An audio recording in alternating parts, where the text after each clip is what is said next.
Hey everybody, it's Charles Morgan from Comic Week, and I'm here at Alpha Comics with my friend Norman Krummenacher, who will be in the midst of all the chaos and when the doors open as people rush in to get yet another huge week of comics. Big week. And I thrive off this chaos. I enjoy it. I know for a lot of people this would be not their favorite week of work. For me, it's one of my favorite weeks of work.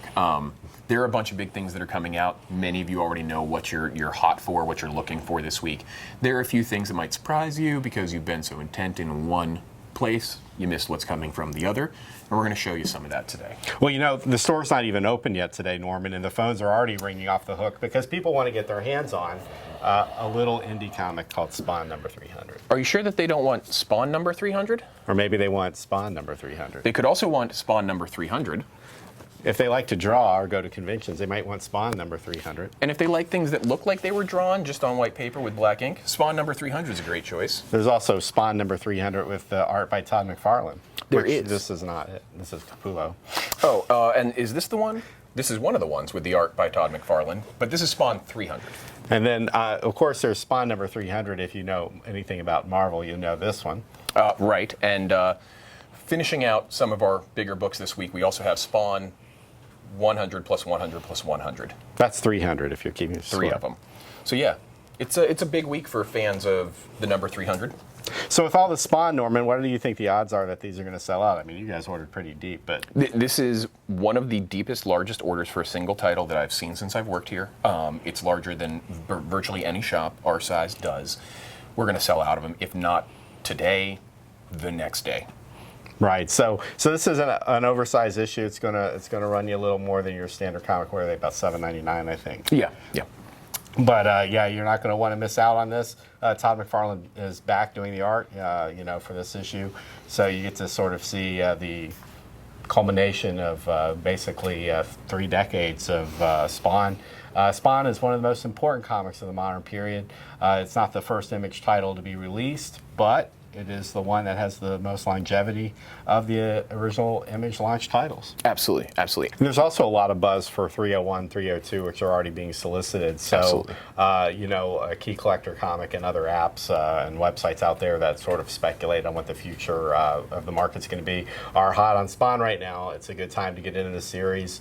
And again, some just really great covers this week. Oh, yeah. Some of this is beyond gorgeous. Another comic that's huge, and this might be your first chance to get it the day it's released, because this series has been selling out essentially immediately as well, is House of X issue number 4. Why I think you will have a better chance this week to get one of these Powers of 10 or House of X titles is because for the first 3 issues of both series, your local comic book shop had to sort of pre-gauge interest before they actually got the first issue. Mm-hmm. So what usually happens at your local comic book store, when a number 1 comes out, they'll order a little heavy on that. On number 2 and 3, they sort of estimate that the demand will be down, which meant all of those things sold out. So now you get to see House of X number 4. I know the Alpha guys, they sort of ordered heavier on this because they had seen tremendous demand for the first issue and the second issue. So this might be your chance to get in the series. Of course, Marvel has created second and third printings of the back issues, so you can go and get those at cover price at your local shop. But if you want the first printings, you're going to have to pay a little bit more, maybe double, sometimes triple more. And if you're looking for incentive covers, it's hot market. You already know that you're coming out of pocket for that. If you're hunting those incentive variants, you know what's happening with these variants. Absolutely. So one of the series that's been hot recently, but is now again accessible through the beauty of multiple printings, is Image Comics Die. Number 7 is out. So this is the second issue of the second storyline. It took a brief hiatus. This is a beautiful comic set in an RPG fantasy setting. I highly recommend it, and you want to check it out if you haven't already. You can also get the trade for the first part of the first half of the story. Yeah, absolutely.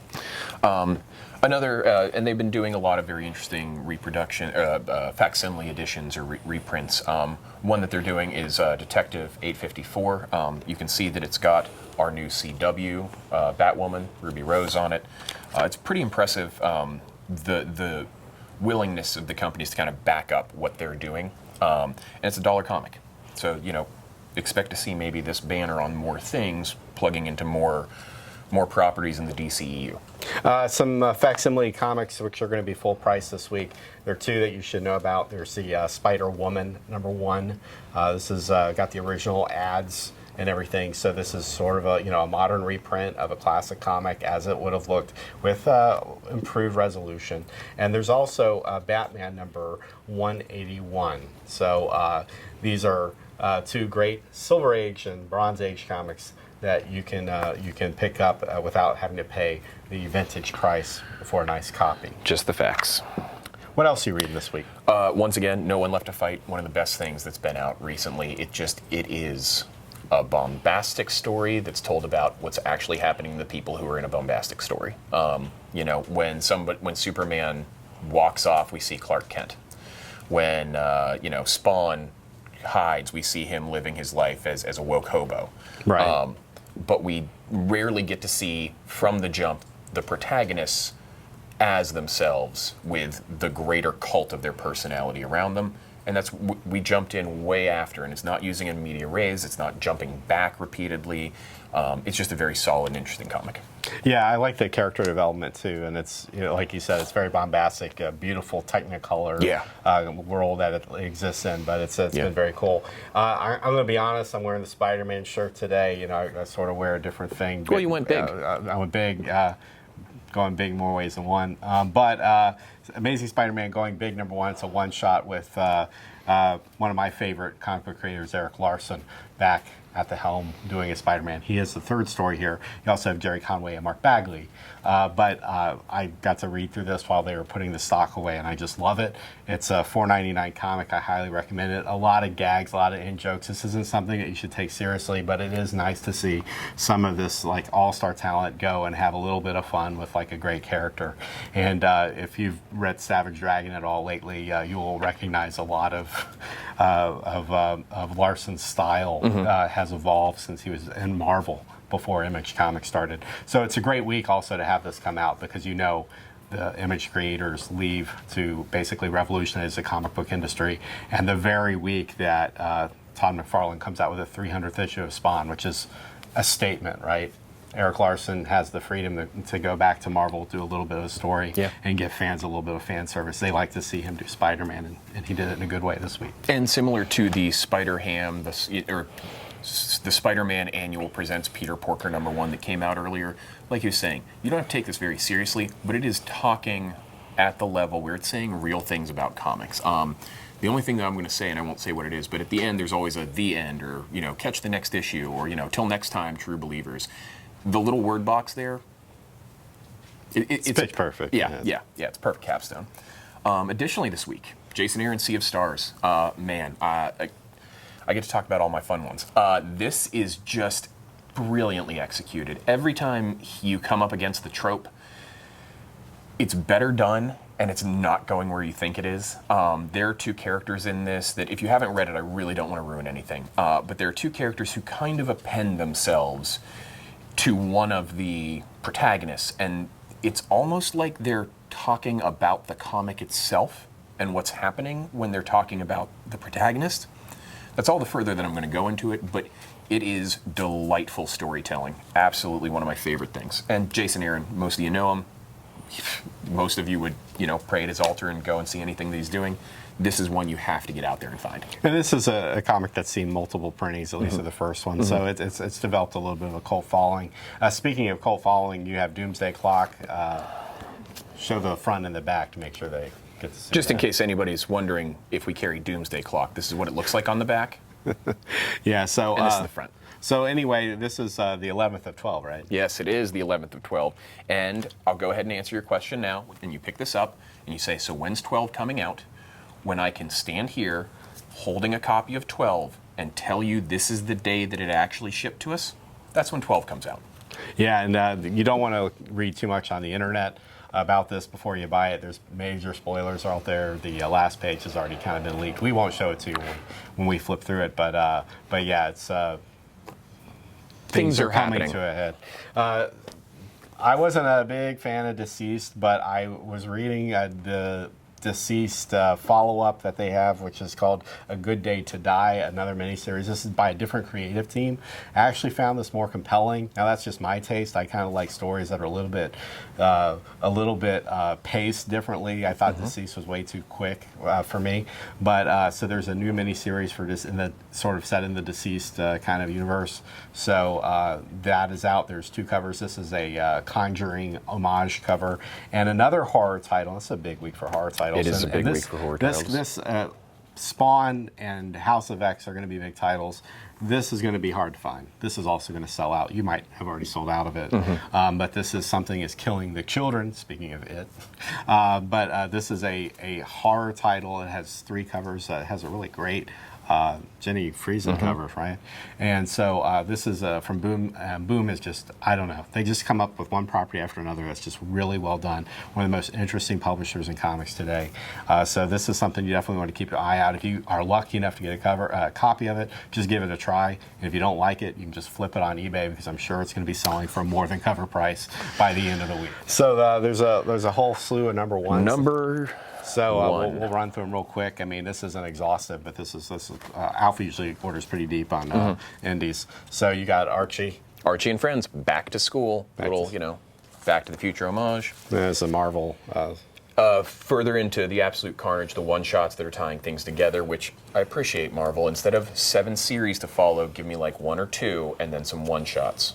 Alpha Flight is back. Alpha Flight is back. A lot of people have also been calling about that because everybody goes, yeah, Bree's excited off screen.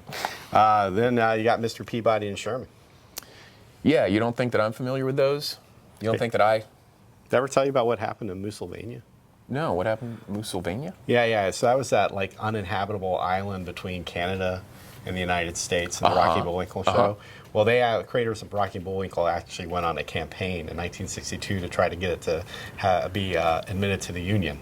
So they got kids and adults to sign this petition from California to the East Coast during this bus tour. They arrive at the White House to meet with Kennedy the day of the Cuban Missile Crisis. We got this other island for you, man. Right. Way less problems. Right. So much easier. What's the matter, you? So anyway, there's that. And you also have, you can pronounce this one for everybody. Batman versus Ra's al Ghul. There is no correct pronunciation. It is not a word from a language in the creators' minds. There are 2 pronunciations that are accepted. And if you use the 3rd, 4th, 5th, 6th, or 7th and somebody tells you you're wrong, it's probably more important for them to be right. So give them the win. Yeah, well, there is proper Klingon grammar. And when there's proper Death's Head Legion of Demons, grammar, then, I'll go and get my bet. This is the actual Roger. Actual Roger. Actually, it's not a number 1, is it? No, it's number 4. I don't know how it got in number 1, but it should be number 1 for you because this is a delightful little story that is bizarro crazy cakes in some places. But it's another one of those like, well, let's look at superheroes and let's look at teams and let's look at the government and like, how would it really work? Where would things break down? And when you put an actual Roger into the equation, you break down pretty quickly. It might not be number 1 in the sequence, but it's number 1 in your heart. Right? Then you got Legion of Superheroes, Millennium from DC. This has a really awesome cover. It does. And I like the B cover on it as well. I thought that was an interesting one.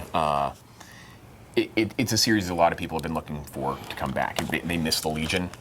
We got the Legion. Here, I can... Yeah, why don't you show people what's going on So with if you this. just kind of line them up, like so, then you have Harley and Ivy. Harley Quinn and Poison Ivy, number 1. There are these semi-connecting, occluding variants. The penumbra variants, I don't know. It's in Jewgate. You can pronounce that for me. And then we got Ghost Spider, Acts of Evil, number 1. Yeah, so the annuals, Acts of Evil, they've been interesting little stories. If you read the one for She-Hulk last week, you know that it was a particularly twisty, mind-messy story. This one's similar.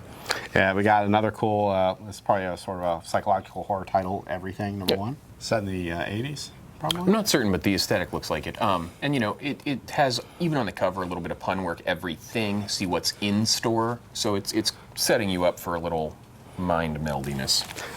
Here's one that's definitely not for Bree. Not for Bree. Midnight. Not for Midnight Brianna. It's got not for Brianna. alien abduction and organ removal.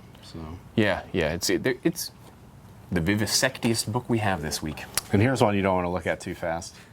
Battle Pug. Pug. Battle Pug. He's a pug. Okay, we're getting all the thumbs up from the audience. Everybody wants the Battle Pug. Do you think that... Because especially, like, I love the back of this where it goes a little CG, like, look for M. Night Shyamalan's Battle Pug, the movie coming. That people will... The Compugdium available now. Yeah. Also, hardcover new release this week is going to be the collected 3 issues of Batman Damned for the DC Black Label. Is it? Most of it's there, and but it is a good way to read it because you don't have to worry about getting your fingerprints on that cardstock, and the stories put together, and whatever form it ended up with after the big controversy after issue 1. But the DC Black Label collected editions have been really good, and I would pick it up. All right, folks. Well, that does it for this week. We appreciate you watching. We're going to thank our fans who've supported the video from the last week. We had a record number, over 330 views last week. We do appreciate it. And for the last 2 weeks, I've been trying to get people to get up to 150 subscribers on our channel because that helps us in the YouTube algorithm. We surpassed that. We got 163. So to celebrate this week, I'm going to give away this enormous comic holder with a Amazing Spider-Man number 800 from the variant edition from the Comic Mint. This is in a 9.2. Believe it or not, when this came out, this issue was kind of hard to keep nice. They didn't really ship them nice. That is true. That is absolutely true. Our section looked like it had been thumbed over repeatedly by squirrels or some other such mammal that doesn't have a great use of its thumbs. And it was just because of how they shipped. Yeah, so anyway, here's your chance to just enter on our contest page. We'll draw next Tuesday. And if I get to 200 subscribers, I'll give away something even better next week. And, gang, he really means this stuff. Like, I can't tell you what he's told me or anybody else here, but you know that with everything that's happening in absolute carnage right now, that book, come on. That book, just for that book, how can you not try that? And if we get the next thing, the other book, that it could, okay. A lot of good books in my stash. For Comic Week, I want to thank Mike Welch, James Boatman, Chris Clark, Robert Bradford, Jarvis Gardner, Daniel Daughtry, Glenn Valestros, Ezekiel Rizzo, Ray White, Lloyd Gale, Travis Angel Smith, Logan Goodby, George McClurg, Kevin Howard, David G. Calcy, Scott Coffey, John Henry Bodenhammer, Tay Downer, Jeffrey Bartell, Josh Snyder, Mason Radcliffe, Ben Harris, Terry Powers, and one of our contest winners, William Shane Blaylock. Thank you for liking our video on our Facebook page. Over on Alpha's side, we have David Scott Lane, Quan Brown, Dwayne Cabanas, Taisha Mosby, Chris Berry, Max Barrett, Ashley Davis, Kevin Halverson, John Ramsey, Robert Bailey, Andretti Brown, Jason Matthew Richardson Sr., Brandon Bundy, Alon Mower, Charles Slade, Joe Green, Will Bridenstine, Bridget Clare, and Ozzy. I might be saying that incorrectly. I've probably said a bunch of those incorrectly. Yeah. Yeah, and also Steven Stoofs asked, why was it called Marvel 1000? Like, it's not the 1000th issue Marvel. I thought we covered that in that last video, but I think the key is money. So we had some comments on YouTube. I wanted to thank Retro Savage, Scott Palachik, Terry Quartz, I Love Sign Comics, and Ben Fong for their feedback. Ben asked if we could show a video of the entire Alpha Comic shop, which, guess what, Ben? We were here Sunday. We filmed one, and we'll have it for you later in the week. I'm particularly wooden in my deliveries. We all are. Yeah, well. So anyway, guys, we'll see you next week. Have a good week buying comics. It's okay if you get the ramen noodles out for the rest of the week. It's an expensive week, we know that. And we look forward to seeing you at the store. Thanks very much, guys. Take care.